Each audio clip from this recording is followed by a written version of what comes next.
BHU से संबंधित all updates, notification तथा काउंसलिंग के लिए बीएचयू कॉन्सेप्ट को सब्सक्राइब करें और आगे आने वाली वीडियो के लिए बेल आइकन जरूर प्रेस करें।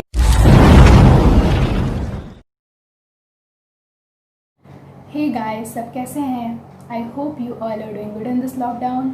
आप सबका बीएचयू कॉन्सेप्ट के ऑफिशियल यूट्यूब चैनल में स्वागत है। आई विश कि सब बहुत ही अच्छे से पढ़ाई कर रहे होंगे, सबकी प्रिपरेशन बहुत ही अच्छे से चल रही होगी। जैसे कि आपने देखा होगा कि बीएचयू का नोटिफिकेशन आ ही गया है। हो सकता है आप लोग के एग्ज़ाम्स भी जल्दी हो जाएं, तो आई विश कि सब बहुत ही अच्छे से एग्ज़ाम क्रैक करें और फाइनली बीएचयू में एंटर करें।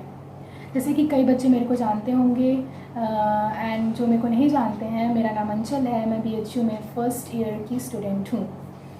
तो जो मेरी लास्ट वीडियो थी उसमें कई बच्चों ने कमेंट किया था कि लैंग्वेज के लिए स्ट्रैटेजी बताएं या फिर लैंग्वेज के क्वेश्चन कैसे अप्रोच करें, उसका एक आप पूरा वीडियो बनाएं। तो यहाँ पे मैं उन्हीं सब चीज़ों को डिस्कस करने के लिए हूँ। मैंने लगभग सारे क्वेश्चंस और वो क्वेरीज़ नोट कर लिए हैं एंड वो मैं आपको बताती हूँ कि कैसे अप्रोच करें बेसिकली लैंग्वेज सेक्शन। तो स्टार्ट करने से पहले सबसे पहले हम बीएचयू के पेपर का लैंग्वेज सेक्शन का एक ब्लूप्रिंट जान लेते हैं कि कैसे क्वेश्चंस आते हैं और वो पैटर्न क्या रहता है। फिर उसके बाद हम बताएंगे कि कैसे उस क्वेश्चंस को अप्रोच करें और आपकी प्रिपरेशन कैसी होनी चाहिए। तो सबसे पहले जो बीएचयू का जब मैंने एंट्रेंस पेपर का ट्रेंड देखा तो उसके हिसाब से जो मेरे पास डेटा है, तो जो लैंग्वेज सेक्शन आता है बीएचयू का, उसमें सबसे पहले लगभग 30 क्वेश्चन होते हैं। 28 से 30 क्वेश्चन होते हैं। वो 24, 28, 30 तक जाता है। और वो जो क्वेश्चंस होते हैं 28 क्वेश्चंस लगभग, वो आपके अलग अलग टॉपिक से पूछे जाते हैं, ठीक है। और वो अलग अलग टॉपिक कौन कौन से होते हैं? For example synonyms, antonyms, one word, ये सारे इस तरह के क्वेश्चन होते हैं। तो चलिए देखते हैं। तो सबसे पहले जो 4 क्वेश्चन आते हैं, मैक्सिमम देखा गया कि 4 से 5 क्वेश्चन सिनोनिम्स के आते हैं। सिनोनिम्स मतलब क्या होता है? पर्यायवाची। तो सबसे पहले 4 से 5 क्वेश्चन सिनोनिम्स के पूछे जाते हैं। फिर 4 से 5 क्वेश्चन आपके एंटोनिम्स के पूछे जाते हैं। एंटोनिम्स मतलब क्या होता है? विलोम। फिर जो नेक्स्ट टॉपिक आता है वो आपका आता है वन वर्ड। वन वर्ड मतलब क्या? एक पर्टिकुलर आपको सेंटेंस दे देगा, पूछेगा कि इस सेंटेंस का एक वर्ड में क्या मतलब होता है। तो वो आपको 4 ऑप्शन देंगे, तो आपको एक वर्ड चूज़ करना है जो पूरा फिट बैठता है उस सेंटेंस के लिए, तो वो वन वर्ड कहलाता है। उसके क्वेश्चंस होते हैं। फिर फिल इन द ब्लैंक्स पूछा जाता है। फिल इन द ब्लैंक्स मतलब क्या? एक पर्टिकुलर सेंटेंस आपको दिया होगा, उस सेंटेंस को आपको एक वर्ड के साथ कंप्लीट करना होगा। वो वर्ड कोई भी हो सकता है, वो नाउन हो सकता है, प्रोनाउन हो सकता है, प्रीपोजिशन हो सकता है, कुछ भी हो सकता है। तो आपको बेसिकली एक सेंटेंस कंप्लीट करना होता है, तो वो फिल इन द ब्लैंक्स कहलाता है। ओके। फिर उसके बाद क्वेश्चन आते हैं पार्ट ऑफ स्पीच का। अब पार्ट ऑफ स्पीच क्या होता है? सबको पता होगा। पार्ट ऑफ स्पीच हमारे होते हैं, वर्ब होता है, नाउन होता है, प्रोनाउन होता है, एडवर्ब होता है, प्रीपोजिशन, कंजंक्शन, ये सब आपके पार्ट ऑफ स्पीच आते हैं। तो इनके भी क्वेश्चंस आते हैं कि एक आपको सेंटेंस दिया जाएगा, उसमें एक वर्ड अंडरलाइन कर देंगे, पूछेंगे कि वो वर्ड क्या है, वो वर्ड कौन से पार्ट ऑफ स्पीच का है, क्या वो नाउन है, क्या वो प्रोनाउन है, क्या वो कंजंक्शन है, प्रीपोजिशन है, वर्ब है, एडवर्ब है, वो क्या है, तो आपको पता लगाना होता है। तो उसके क्वेश्चन आते हैं 4। और फिर स्पेलिंग करेक्ट। स्पेलिंग करेक्ट क्या होता है गाइस? मतलब एक पर्टिकुलर वर्ड दिया जाएगा, वो वर्ड आपको मतलब उसकी स्पेलिंग बताने की सबसे सही स्पेलिंग कौन सी है उस वर्ड की। तो उसके 4 से 5 क्वेश्चन आते हैं। तो ज़्यादा नहीं, आपका जो पूरा पेपर का मैंने जब डिफ़िकल्टी लेवल देखा तो मॉडरेट टू टफ होता है, कभी कभार इजी भी आप पूछ लिए जाते हैं जो कि हम अपने कॉमन सेंस से सॉल्व कर देते हैं। तो बेसिकली ये जो पूरा पेपर होता है आपकी वोकैब में डिपेंड करता है गाइस। आपकी अगर वोकैबलरी बहुत अच्छी है इंग्लिश की, तो आप बहुत ही अच्छे से इस एग्ज़ाम को क्लियर कर लोगे। लेकिन वो बच्चे हताश ना हो जिनको वोकैब अच्छे हैं, जिनकी वोकैब उतनी अच्छी नहीं जितनी होनी चाहिए, उसके लिए भी बहुत ही अच्छा मेरे पास सॉल्यूशन है। तो देखो, इस एग्ज़ाम को क्लियर करने के लिए लैंग्वेज सेक्शन को आपकी बेसिकली स्ट्रैटेजी क्या होनी चाहिए? तो सबसे पहले मैं बताऊँगी कि 3 चीज़ में आप फोकस करो अपनी प्रिपरेशन में। वो 3 चीज़ कौन कौन सी हैं? Reading, writing and speaking. मतलब ये 3 चीज़ अगर आप अपनी प्रिपरेशन में यूज़ करते हो तो आपका जो वोकैब है वो बेस्ट, आप उसको बेस्ट क्वेश्चंस में बेस्ट से अटेम्प्ट कर पाओगे। वो पूरे क्वेश्चन बहुत ही अच्छे से 90 to 95% क्वेश्चन आपके इसी चीज़ में हो जाएंगे अगर आपकी रीडिंग अच्छी है, राइटिंग एंड स्पीकिंग। ये 3 चीज़ आप अपने प्रिपरेशन में इस्तेमाल करो। अब हम एक एक करके आएंगे कि आपको कैसे सब चीज़ अपनी प्रिपरेशन में लानी है। सबसे पहले रीडिंग। रीडिंग में क्या? आप बुक्स रीड करो, आप नॉवेल्स पढ़ो, आप न्यूज़पेपर पढ़ो। तो आपकी रीडिंग से क्या होगा? आप अगर कोई भी चीज़ रीड कर रहे हो, आपको कठिन वर्ड्स भी मिलेंगे, ऐसा तो नहीं है कि आपको पूरा आर्टिकल समझ आएगा, कई दफ़ा ऐसा होगा कि कई सारे वर्ड्स आपको नहीं समझ आ रहे हैं, तो आप उन वर्ड्स को अंडरलाइन करो। उन वर्ड्स को अंडरलाइन करने के बाद एक कॉपी में नोट करो, या तो फिर वहीं पे अंडरलाइन करके उसके बगल में उसकी मीनिंग लिख लो।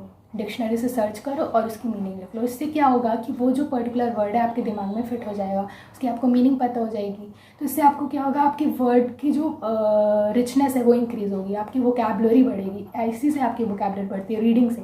तो आप पढ़ो, खूब पढ़ो, आप बुक्स पढ़ो, आप इंग्लिश के बुक्स पढ़ो, इंग्लिश के न्यूज़पेपर्स पढ़ो, या तो फिर आपके पास फ़ोन है तो फ़ोन में ही आप कुछ रीड कर लो ऐसे इंग्लिश के आर्टिकल्स।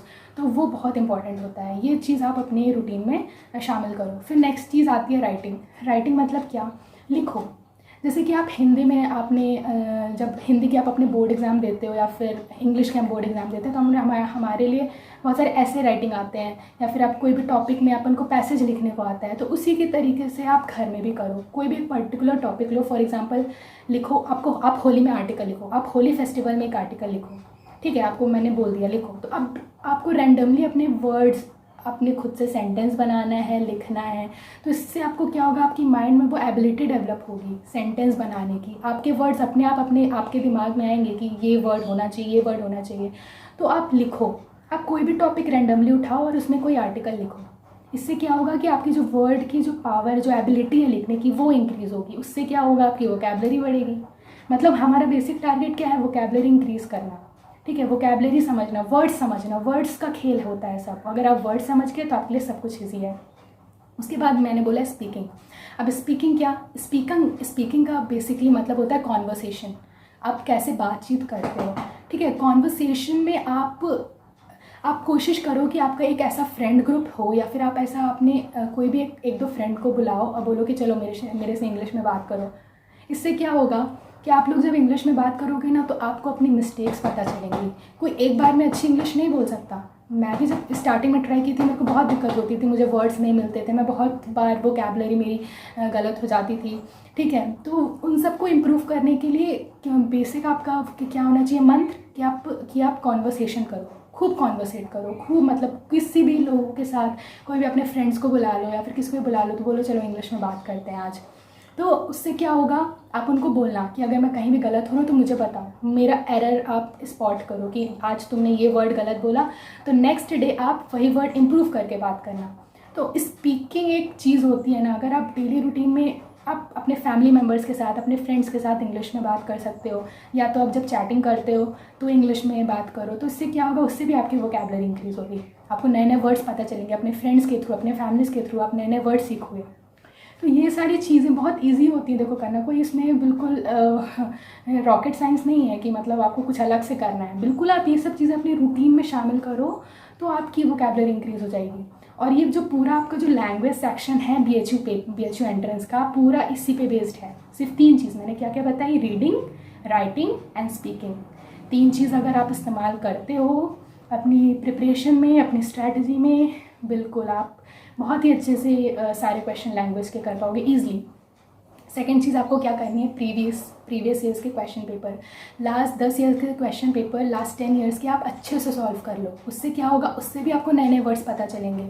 अगर एक पेपर में 8 से 9 वर्ड इनके वोकैब के पूछे जाते हैं, तो सोचो 10 साल के अगर आप प्रीवियस ईयर्स के क्वेश्चन पेपर लगा लोगे तो 10 × 10 100 वर्ड्स आपको पता चलेंगे। और कई बार ऐसा होता है कि पिछले साल के क्वेश्चन ही पूछ लिए जाते हैं नेक्स्ट पेपर में।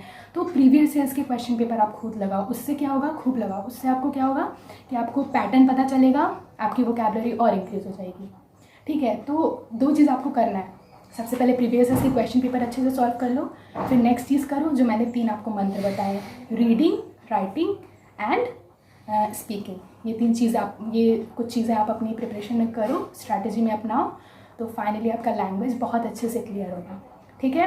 तो ये थी सारी आपकी समस्याएं जो कि मैंने इस वीडियो में डिस्कस करी, एंड आई होप इससे आपको बहुत सारी चीज़ें क्लियर हो गई होंगी। एंड और भी अगर आपको कुछ डाउट है, कोई भी परेशानी है, तो कमेंट सेक्शन में मेंशन करो। लेकिन वो याद रखना जो मैंने बताया मंत्र, वोकैबुलरी आपकी इंक्रीज़ करने का सिर्फ बहुत ही अच्छा तरीका है कि आप अपनी रीडिंग एबिलिटी बढ़ाओ, राइटिंग एबिलिटी बढ़ाओ और स्पीकिंग एबिलिटी। इसके अलावा आपको कुछ नहीं करना। प्रीवियस ईयर्स के क्वेश्चन पेपर तो सॉल्व करने ही, उसका तो कोई कहना ही नहीं है, ठीक है। So that's it for video. Hope आपको ये वीडियो अच्छी लगी हो, and do like, share and comment.